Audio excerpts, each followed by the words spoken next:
sure I can't get you something more substantial? No, listen, I really haven't got the time. It's just that, you were so disturbed last night that I didn't want to make things worse by not showing up this morning. You still angry? I'm not angry at you. It was Dorian. I know, but she's really not worth your wasting your energies on. No, she's not. But she's also too damn powerful to ignore. All right. But once you know what she's up to, she really can't hurt you, can she? I don't know. There have been one or two lethal blows along the way. If it had been too lethal, you're still alive, you know. Alive. And disinherited. Tony, we really don't know that was her doing. We don't. All we know for sure is that your father married her before he found out you were his son. I think we know a little bit more than that. No. You suspect a little bit more than that, but you don't really know for sure. All right, you whitewash it any way you want to. But in my guts, I know that it was Dorian's manipulations that got me cut out of my father's will. Look, we have so little time together. Must we spend it talking about Dorian? Yeah, I think we do. Because that woman's up to something else now. What? Are you sitting there and telling me that you don't know why Kendall got that job at Lord Enterprises? Look, no matter what you think about Dorian, she happens to be a very smart businesswoman. And I'm sure she hired him because she thought he would be an asset to her company. Because he's such a marvelous editor. Yes, he is. That has nothing to do with why he was hired and why he's running around your offices. Please. Pat, don't you see? Don't you see what she's doing? She's throwing him at you. She is using everything in her power to separate the two of us. What would her motive be? Her own guilt. And the fact that she hates me.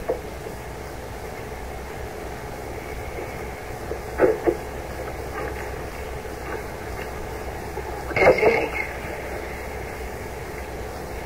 Except that she won't be successful. She's always successful. I can't believe that man's insensitivity. Man's got a mean streak you wouldn't believe. It's about time you learned a little responsibility. Lana, I still think you should go over there and tell him. Not me. Yes, you. I think you should go over to the club and confront him with it. Forget it. Honey, I'm not going to forget it. Now, you go in there and you take a shower and you get dressed and I'll fix you some breakfast.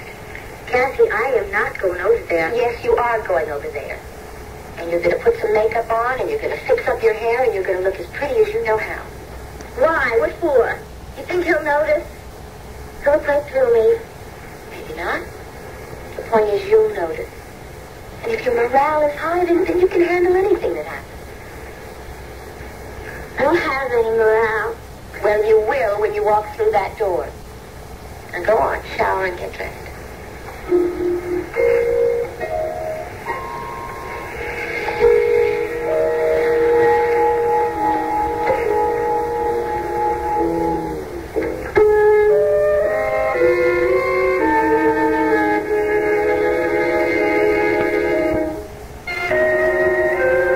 You know, I'm really excited about this. And with good reason, if you're excited, aren't you? You're a very clever person. I'm inspired by the company I keep. Oh, really? I inspire you to this sort of expose article? Well, all I do is expose and edit. I mean, you have to go out and write it. You think I can handle it? I think you can handle anything. Well, shall we discuss the plans for the market? I'm really pressed for time. Oh, why don't we let Richard and Edwina handle that? But you think they're experienced enough? Well, the best way to find out is let each one of them take a crack at writing a story for the markup. Is that okay with you, Ken? Well, if you think that they can handle it, I guess they can handle it. I gotta go. Yeah, I guess good about that stuff, Dorian. Go. Paul, do you think I could see you for another moment, please? Oh, yeah, sure. I'll see you See later. you later.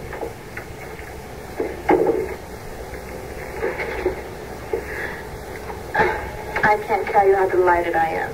Well, I think it's going to work out fine. Oh, I don't mean the article. I mean about you and Kat. Do you have any idea how well the two of you work together? Oh, that? Well, sure. I and I have always seen eye to eye professionally. Now, I realize that you're having your difficulties, but anyone who's in the same room with the two of you soon realizes that you'll resolve them. Believe me, it's that simple. Believe me, Dorian, it's not that simple. Trust me.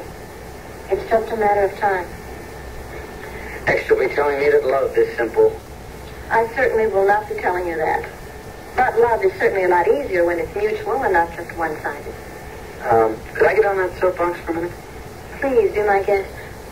I don't think that love is ever really mutual, completely mutual.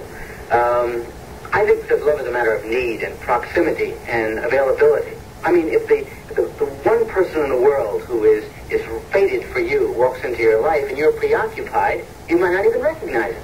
But I don't believe there's one person in the world fated for me. Well, maybe not. Unless it's in the sense that I've lived a certain way and I know certain things, and maybe there's someone out there who's lived the same way, looking for someone like me that they can know and understand. Well, I hate to say this, but if there is, he's probably married. Yes, he is. I'm sorry. Paul, that is why I am so moved and so envious when I see the love between you and Pat. I'm afraid the love you see is one-sided. Paul, I see the way she looks at you, and there's no doubt about her feelings towards you. Fortunately, I have some doubts in my mind. But I'm certainly glad I brought this subject up.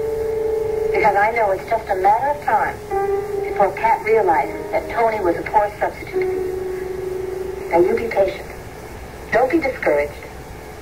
She'll come around to her senses. Thanks. I appreciate that. Because, to tell you the truth, lately I've come pretty damn close to throwing in the towel. Now, don't you do that. You just hang in there. Thanks.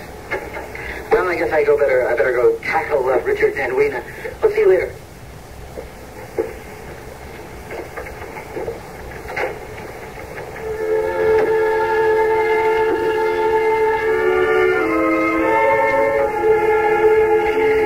Is your look okay? Gorgeous. Thank you for pressing my dress. My pleasure. And for breakfast. Feeling any better?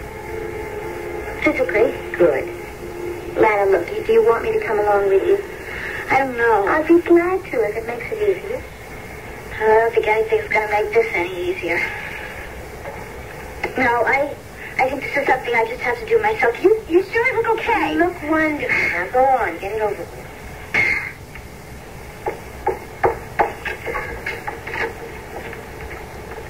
Cathy, what if Fred refuses to see me? Well, I don't see how he can run a health club if he locks himself up in his office. Yeah, but he could surround himself with so many people that I won't have a chance to talk to him. Well, then you'll just have to tell him that what was going to be a private conversation is now going to be a public one. Boy, would he ever hate that. Too bad. How do I break it to him? I suppose a simple declarative sentence like, Brad, I'm pregnant. Will be. Listen, why don't you stop by afterwards, huh? Why? Well, because you might want to talk to someone. To help pick up the pieces? No, not necessarily. It may be a lot easier than you think. Yeah, that's true. I'm just imagining all sorts of things that aren't even going to happen. I mean, maybe Brad just won't fall in